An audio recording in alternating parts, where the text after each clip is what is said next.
भारत में आज भी करोड़ों लोग सोचते हैं स्त्री का जीवन तभी पूरा होता है जब वो शादी कर ले। लेकिन क्या ये सच है? आज हम उस महिला के बारे में जानेंगे जिसने बिना शादी, बिना पति के नाम अपने दम पर इतिहास लिखा। वो है मायावती।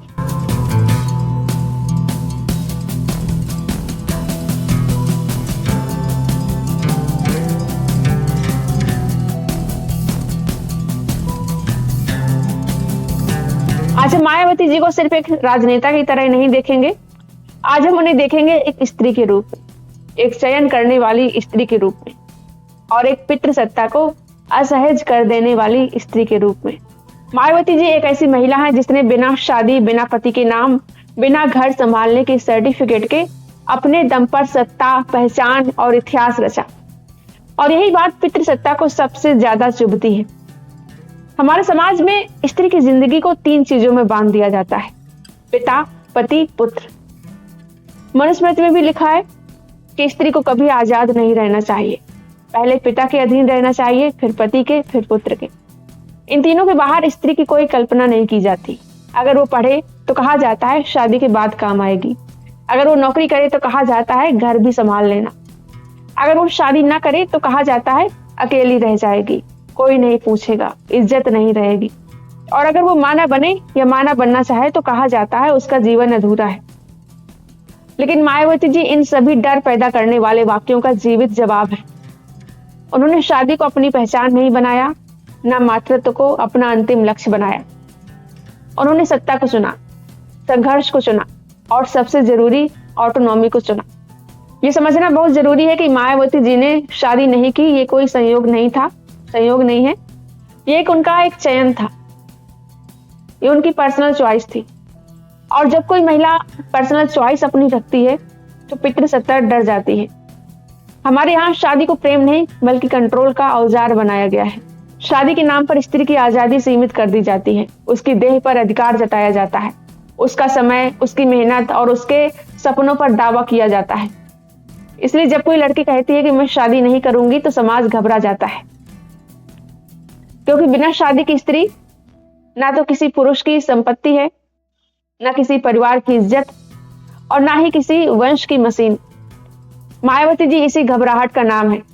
वो समाज के लिए एक असुविधाजनक सवाल है जो कहता है स्त्री को अकेले रहना नहीं आता।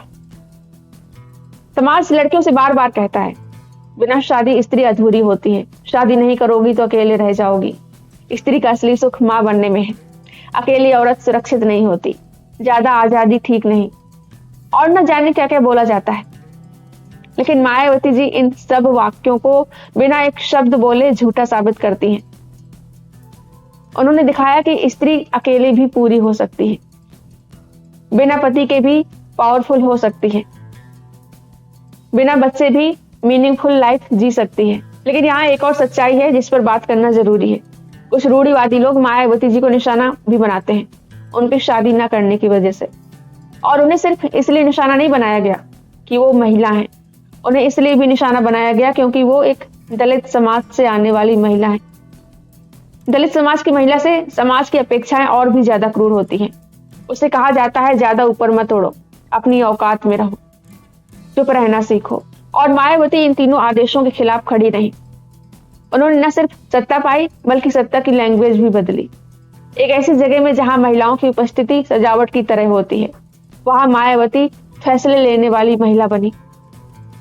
यही वजह है पितृसत्तात्मक मानसिकता से ग्रस्त लोगों ने उन्हें बार बार निशाना बनाया, उन्हें बुरा भला बोला, अहंकारी, अकेली, भावनाहीन महिला कहा। क्योंकि पितृसत्ता के लिए जो औरत रोती नहीं, जो त्याग का नाटक नहीं करती, जो पति के बिना भी खड़ी रह सकती है, वो समाज के लिए खतरनाक होती है। और मायावती जी उस खतरनाक संभावना का नाम है। वो बताती हैं कि स्त्री का जीवन कोई सोशल कॉन्ट्रैक्ट नहीं है बल्कि उसकी पर्सनल चॉइस है। यहाँ एक बात और समझनी जरूरी है कि मायावती जी एक इंस्पिरेशन है, लेकिन इंस्पिरेशन का मतलब नकल नहीं होता। फेमिनिज्म ये नहीं कहता कि हर लड़की को मायावती जैसा ही बनना चाहिए। फेमिनिज्म ये भी नहीं कहता कि हर लड़की को राजनीति में आना चाहिए या मुख्यमंत्री बनना चाहिए, ये सत्ता की कुर्सी तक पहुंचना ही चाहिए। फेमिनिज्म सिर्फ इतना कहता है कि हर लड़की को अपने जीवन का रास्ता खुद चुनने का राइट होना चाहिए, उसे अपनी जिंदगी अपने तरीके से जीने का हक होना चाहिए। अगर कोई लड़की शादी नहीं करना चाहती तो उसे मुख्यमंत्री ही बनना जरूरी नहीं है। उसे अपने जीवन को जस्टिफाई करने की जरूरत नहीं है। अगर कोई लड़की शादी नहीं करना चाहती तो उससे समाज को यह अपेक्षा नहीं करनी चाहिए कि वो कुछ महान काम ही करे। असाधारण उपलब्धियों की गिनवाने की भी अपेक्षा नहीं करनी चाहिए उससे। उसे एक नॉर्मल लाइफ जीने का हक है। एक शादीशुदा महिला जैसे एक एवरेज लाइफ जी सकती है, तो बिना शादी की महिला को भी यह हक है। उसे महान ही बनने की जरूरत नहीं है, उसे समाज सेवा करने की जरूरत नहीं है। वो एक शांत जीवन भी जी सकती है। मायावती जी की प्रेरणा ये नहीं है कि हर लड़की सत्ता में जाए। मायावती जी की प्रेरणा ये है कि स्त्री की जिंदगी किसी एक सांचे में ढलने के लिए नहीं बनी।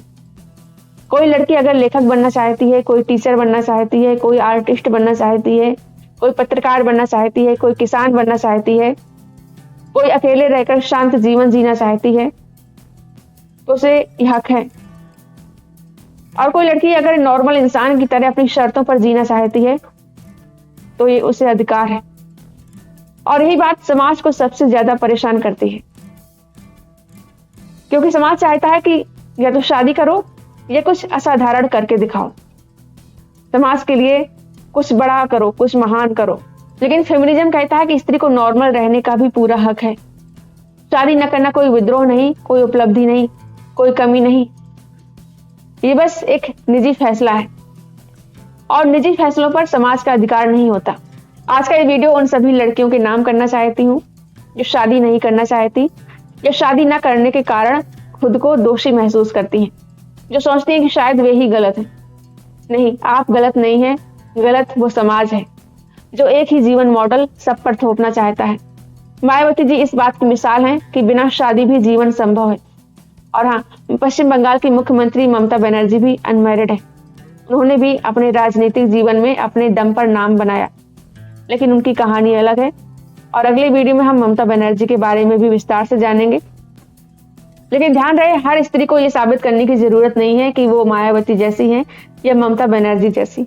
उसे सिर्फ इंसान समझे जाने की जरूरत है। उन महिलाओं को मेरा सलाम जो अपने जीवन के फैसले खुद लेने की हिम्मत रखती हैं। आप इस बारे में क्या सोचते हैं, कमेंट करके बताइएगा। और अगर ये वीडियो आपके भीतर भी एक सवाल जगाता है तो इसे शेयर कीजिएगा, क्योंकि बदलाव सवालों से ही शुरू होता है। धन्यवाद।